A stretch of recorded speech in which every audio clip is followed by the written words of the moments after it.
Good morning, dear student. How are you all? I think you all are fine. So, as you know that our schools are closed because of this outbreak of corona. So, we want we don't want your studies to be affected by this. So now we are decided to start your new session through this group. So let's start with our first chapter. So our first chapter is Introduction to Object-Oriented Programming. So in the last class also we had discussed what is object-oriented programming. It is a type of computer language. So before starting of this chapter, first we should know the answer of some questions. So in front of us we have the first question, that what is a language? So what do you understand by a language? So actually language is a medium of communication. Means it is a medium in which two persons can communicate with each other. Suppose you want to get some work done by other person. So first the main important thing that you should understand his language or he should understand your language. Only then you can give him some work and he'll complete that work. So before doing any work, you should understand the language of that person.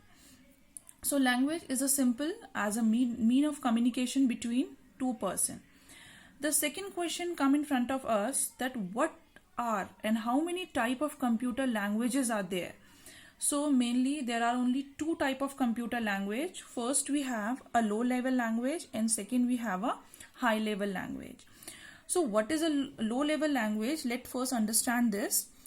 A low level language is actually a language that is understood by a computer, because you know till this date computer only understand a binary number. It works on 0 and 1.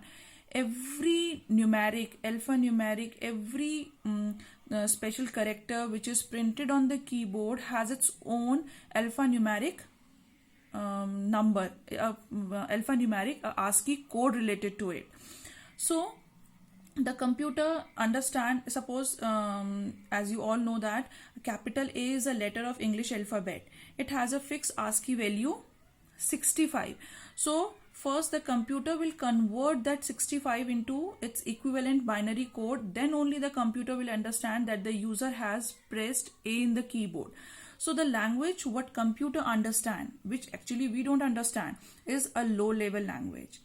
The second type of language is a high level language. High level language is a language that consists of numbers, digits, characters that a human can understand.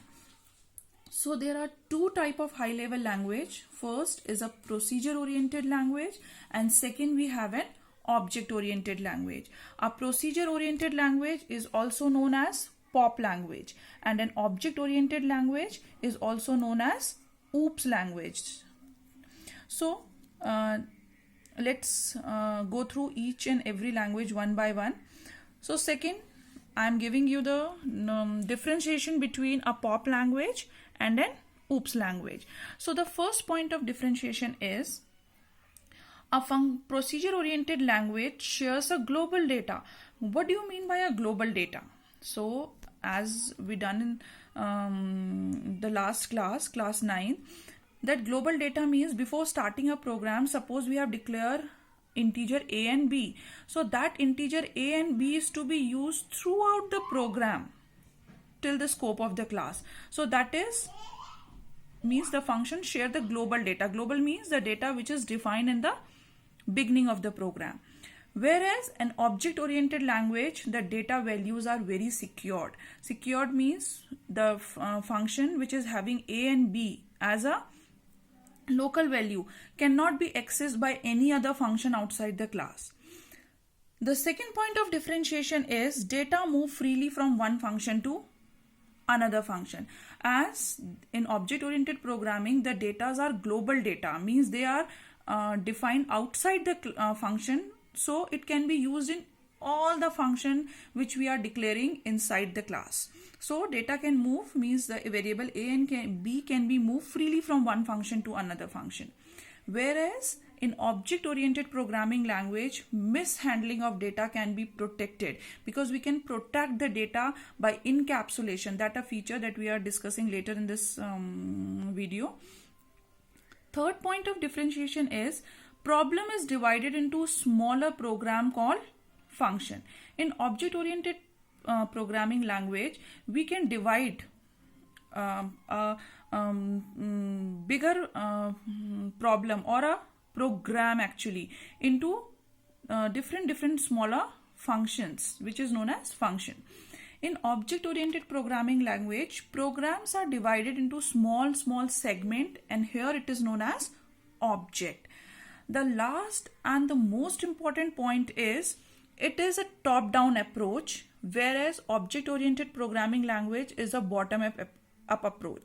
So let's understand how it is a top down approach.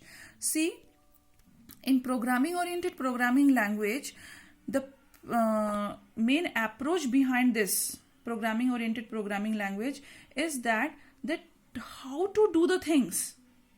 Means if a problem is given to us, we are just thinking on how to solve this problem. We are not bothered about the answer or the output, which is the main part. We are just focusing on, and means our approach is focusing on how to solve the program. So one by one we are going to the first step, and then the second step, then the third step to solve this problem. So it is known as top down approach. Whereas in object oriented programming, the approach is actually what to do, what should be our answer, and accordingly, by knowing our answer, we are going upward to solve the problem. So that's why it is a bottom up approach. Bottom means at the last. First, in object oriented programming, our main concern, our emphasis is on what to do. Whereas in programming oriented procedure oriented programming, our approach or our emphasis is on how to do, कैसे करें इसको. जबकि in object oriented programming, our main approach is what to do, हमें करना क्या है. Accordingly, we are planning our program. Some of the limitation of procedure oriented programming is there is no restriction on data. As I explained you earlier, no restriction of data means the data can freely move from one function to another function, and because the data is freely moving from one function to another function, it is very difficult to debug means to find out the errors, and there is no reusability concept. No reusability concept means once the program that we have made, we cannot reuse that program in another problem. Whereas in object oriented program, data is very much restricted means data is confined, is fixed to a particular function. One data which is local to that particular function cannot be used in another function. So that's why it is very easy to debug, means error checking is very easy in it. And the third point is that it is reusability function is there. Reusability function is there means, and we can achieve it through the principal inheritance. Reusability function means if we have already declared a class, the sum of the data object we can use in other class also. Okay, so the next point we have is, the next slide that we have in this video is this. Now we have the last topic of the chapter, that is principles of object oriented programming. So first principle we have data abstraction. Data abstraction means it is an act of representing the essential feature of a feature without knowing the background detail.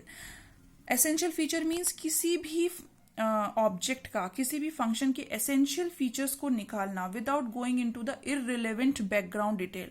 One of the best example that I can explain you the data abstraction is with your car. Suppose you have a car. You know how the car moves, how we can increase the speed of a car. By pushing the brake, we can stop the car. By pushing the accelerator, we can increase the speed of a car. We are never going into the detail that when we are pressing the brake, how the car stop. That is none of our business.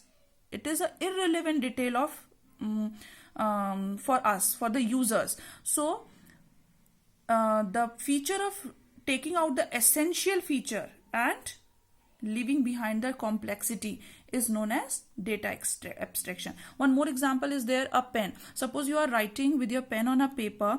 So your main work is to write on the paper, to make a note. You are never going into the detail how the ink comes from the refill to the tip of the pen and helps to write on the paper. That is none of your business. Okay? The next feature we have encapsulation. Encapsulation means to wrap up the data and the function in one unit is known as encapsulation. And one of the best examples that you will not get in your books to make you easily understand that I can give you is an example of a tablet, a medicine tablet. You see some of the tablets having a protein sheet outer it, and the main medicine is inside it in the form of a powder. Because it is very bitter, so they wrap it with a protein sheet. So the main medicine is inside that capsule, so it wraps the main medicines like that way. Simple. The wrapping up of data and function in one unit is known as encapsulation.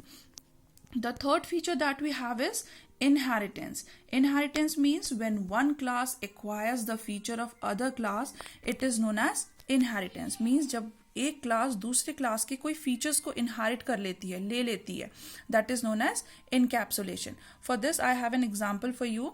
Suppose we have a class bird. So we have two type of subclasses of bird. One is flying bird, other are flightless bird. So both these classes have some of the features of the bird. Means they have beaks, they have wings, they have two foots, they have claws in their foot, but they have some of their features of their own. Means some birds can fly, example sparrow and pigeon. Some birds they cannot fly, like ostrich. So it is an example of inheritance.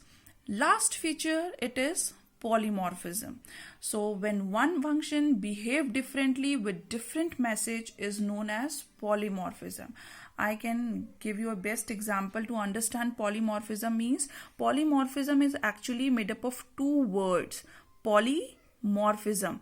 Poly means many, morphism means form, many forms. One example is there. Suppose we have an example plus operator. I think you all know what is plus operator. It is used to add two numbers.